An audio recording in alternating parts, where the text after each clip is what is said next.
I've always loved Cartoon Network. When I was growing up, it was my favorite channel to watch. Even today, it has some good shows like Adventure Time and The Regular Show.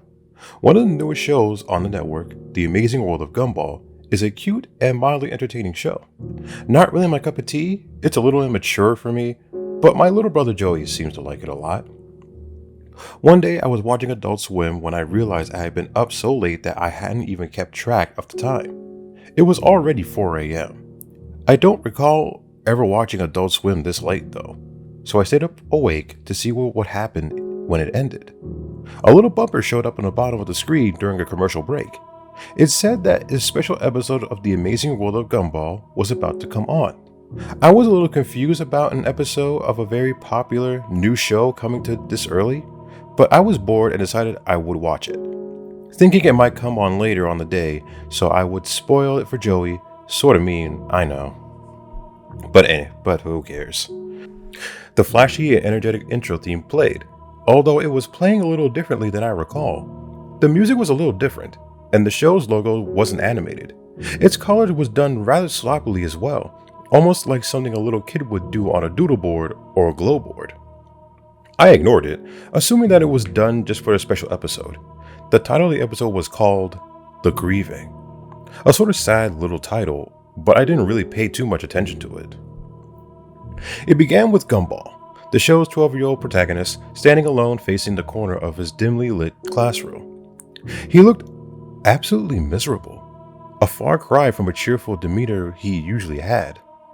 There was no one else in that room either, not even his best friend and adopted brother Darwin the goldfish. And the window in the room clearly showed the night sky outside. I was really starting to get confused. Why would he be at school at night, and why is he standing in the corner all sad and alone?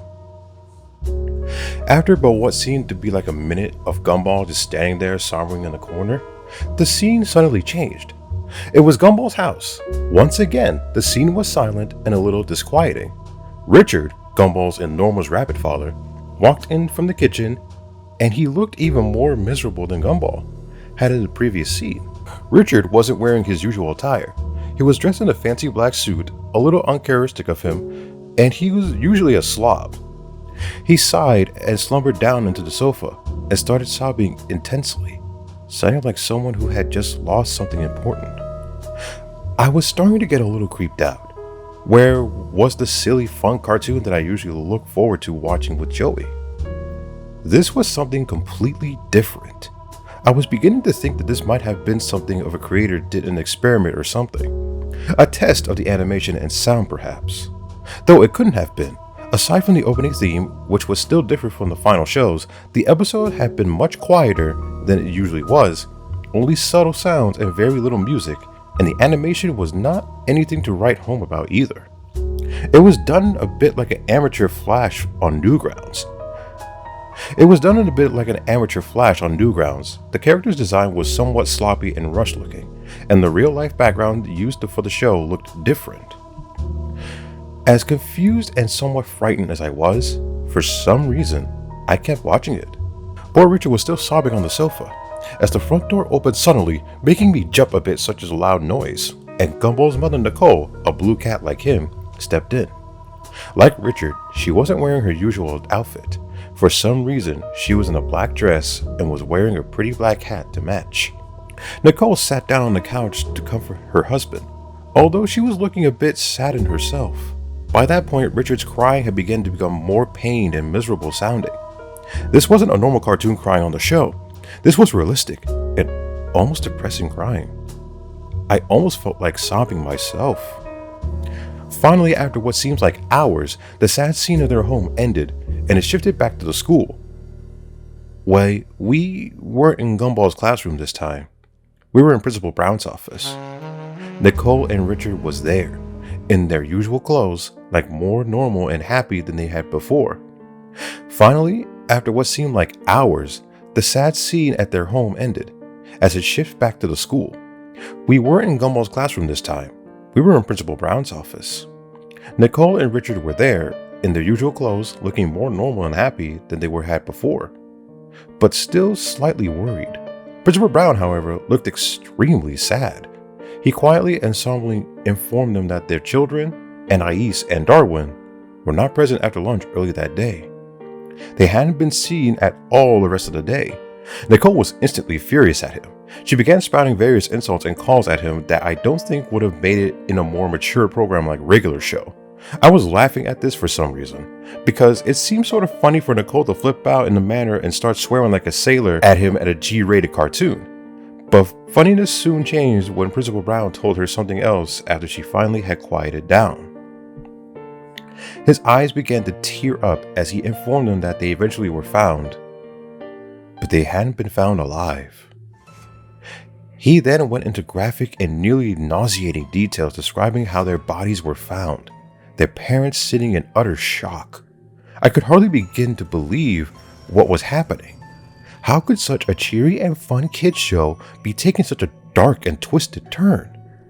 I considered turning television off, but I was too scared to be left in the dark by myself, nearly frozen by fear and disturbing instantly at the horrible, terrible things that he was saying.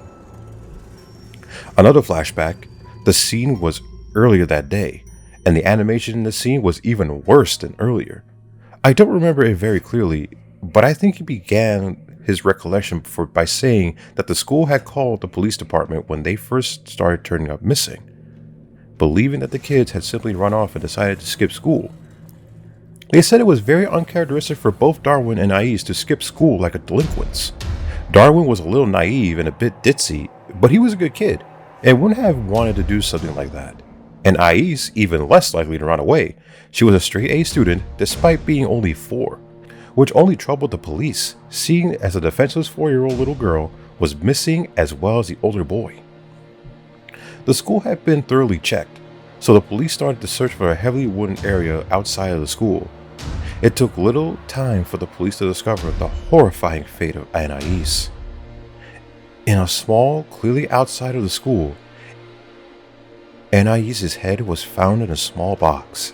I likely wouldn't expect something like this in the show and the show's cutesy art style, but it was nothing like that at all. Realistic blood covered the box, inside and out, while Anais's head was done in a normal style, but was drenched in blood and some other fluids. Not all of them hers apparently. There was a note in the box, seemingly written in her blood. It was never stated during the episode what exactly was written on that note, but it apparently led to the rest of her remains and Darwin's heavily mutilated corpse. What I remember most about this scene was how out of place it seemed. All the blood and gore from Darwin's and Anais's slaughtered and dismembered remains was done in a very realistic and disturbing way. It looked like the scene had been taken from a crime scene photograph done by a professional, not something from a cartoon. The way the scene was animated was different from most of the show as well.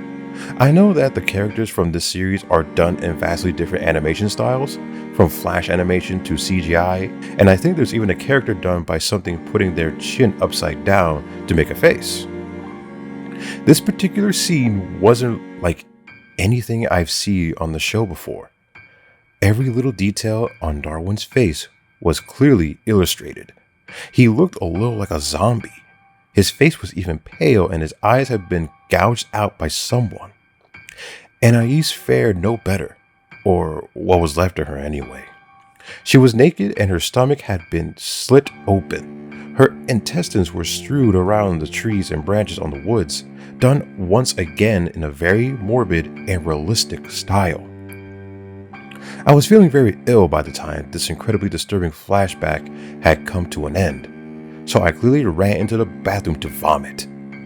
I was feeling better after upchucking, so I realized I had good time to have run to the bathroom during the commercial. It was then I noticed that the show had been running twice as long. It's usually ran for 11 minutes, but this episode was running about half an hour.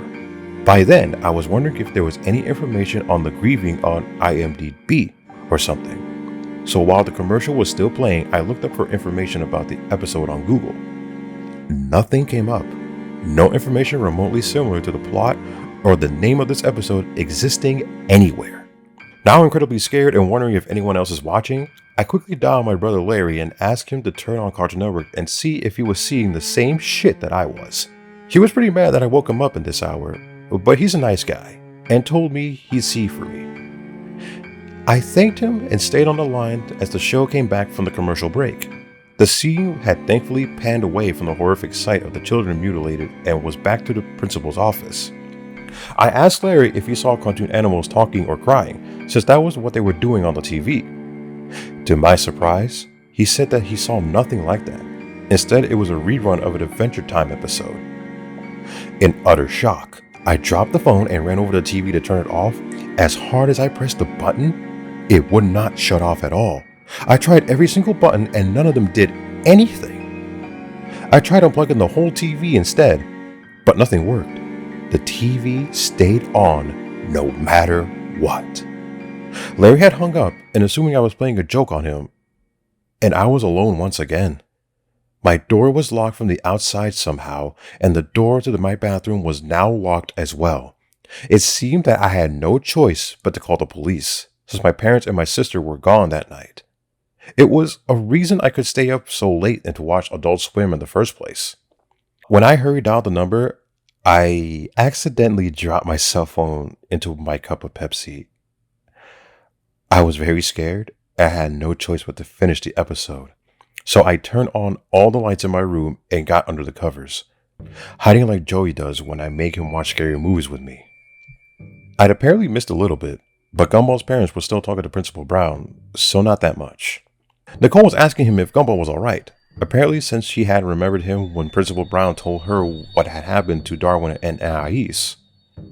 He looked slightly confused and shocked for a moment, and explained to her that he thought Gumball had gone out sick today and had spent the day at home by himself with a stomach bug. Nicole screamed and wailed while Richard quietly told him, in a very out-of-character voice, that they thought Gumball had gone on the bus this morning, but it didn't seem that way. The police were called once again to search the building and the small floors outside of Elmore Junior High. They had found him in Miss Simeon's classroom, hanging by a noose, with a blood-covered knife behind him and a blood covered in his clothes. The episode ended with the shot of Gumball's dead body hanging there in a corner fading to black. The credits rolled silently, not like the usual way Cartoon Network annoyingly airs a promo and squishing half of the screen. These credits rolled unusually slow, and they weren't that fun to watch either. A little creepy, just plain white text scrolling in the background. The background was also pitch black. I only recognized Ben Boscolet's name, as he was the creator of the show. The rest of the people I've never heard of. The copyright notice at the end said, Cartoon Network Studios, 2001, which was incredibly odd, seeing as the show was new for 2011. After all that was over, the screen went to static for a split second, during which some incredibly creepy and shocking video clips were shown between static intervals. I can still remember them all very clearly. The first was a picture of a person in a plague doctor's outfit. Those always scare me for some reason, and the way the person in the suit was filmed was just as bad. A red light, something that freaked me out incredibly, was shown over the clip. The next was that seemed like a video being played very quietly, over and over, of a kitten's face being squished by a woman wearing high heels. Which was strange because a so-called friend of mine sent me the picture yesterday of a cat being stepped on and killed, similar to the kitten in the video.